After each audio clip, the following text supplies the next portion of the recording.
In this video, we're going to talk about allowing students to retake assessments. And so it's tests, quizzes, whatever, any kind of presentations, anything they might need to do. So why should you do it? Well, the first and foremost, it's a more accurate student measure of the student's knowledge. And so if they, for example, are not doing well in the beginning of the term, but then they do understand this concept later in the term, before the end of the term comes up, then by allowing them to retake that particular assessment, they are now showing you or demonstrating to you by the end of the unit that they understand this content. So it allows for more accuracy, always good. Helps students who have test anxiety, right? So a lot of our students, they kind of freak out over tests, and that brings down their test score. They don't perform as well. If they know they can retake it, it's going to make it a little easier for them and a little less anxious that it's a one and done thing. Definitely helps motivate students to learn that in the sense that if an assessment goes by and they didn't do well on it and they can't retake it, then why would they ever want to go back and try to learn that content? Most students are not going to spend the time to go back and try to understand that material later on. They'll just keep focusing on what's coming up in the future, which, may be fine, but that's not ideal. We want them to learn all your content, not just the current stuff. And lastly, it really gives the students hope, especially for our more struggling students.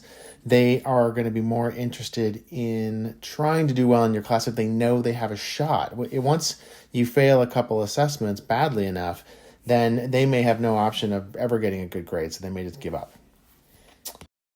Now, how do you do it? Well, obviously, you're just going to allow students to retake assessments, but the practical part is that it can be tough, right? It can be time intensive for a teacher to allow a lot of retakes on assessments. So one way to do it, the way I absolutely love doing it, is a verbal test. So if the student did not do very well, or they only had a couple questions that are mistakes, just have a quick conversation with them. Probably in 10 minutes, a 10-minute conversation, you can get a very good idea of what their knowledge is and give them a different grade on that assessment. And if it's just one question, that makes it even easier. Just ask them about one question and then they can go from there. A lot of teachers require evidence that the student put in some time. A lot of teachers will talk about, they'll just keep retaking the test like a roulette wheel or gambling to see if they'll do better the next time. But if you require that they prove that they have put in time studying, then that can eliminate some of that issue. You can just use an open-ended version of the test. So if your test has multiple choice or fill in the blank or something like that, just give them a similar question, but have it be very open-ended. And that way they have to do more work. When they actually take the test, it's a little bit harder for them. Yeah, it's a little harder for you to regrade, but you probably have fewer individual pieces to do. Again, I would prefer just doing that verbally, but some people want students to do it written, especially if it's a writing test. Have students make a video demonstrating knowledge, and this is getting into another topic, which is allowing for alternative displays of knowledge. But students with IEPs in writing in particular, I have found really just don't want to do an assessment that involves writing. So is it possible for them to do a video instead? So maybe they can verbally do it, or they can type it, or something like that, that allows them to demonstrate knowledge that and in a different way, just in letting them do it in a different way.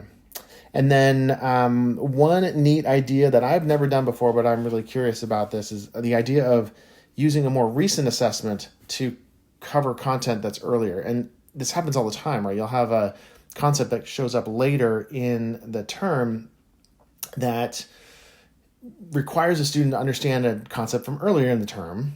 And so if they can demonstrate the knowledge of that concept from earlier in the term, then that might be able to replace that assessment. It can get a little bit tricky trying to figure out what does that mean and how does that work. But especially if you keep your assessments short, it makes it a little bit easier, because if one assessment is only on one topic, then it's easier to replace them.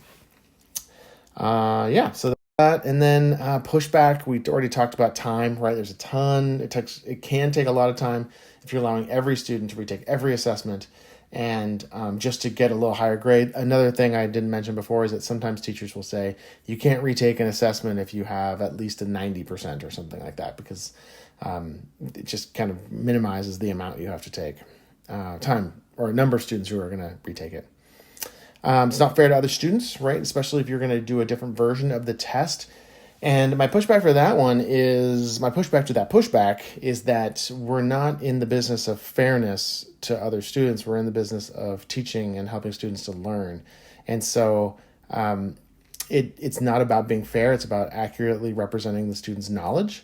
And so if it's open to everyone, isn't that still fair as well? So you'll have to figure that one out maybe for yourself, but that's my feeling on it. And then there are no retakes in life, but of course there are. Classic examples are your driver's test, SATs, even the exams we take to become teachers, the bar exam. All those things are retakeable in life, and the previous attempts do not count against students.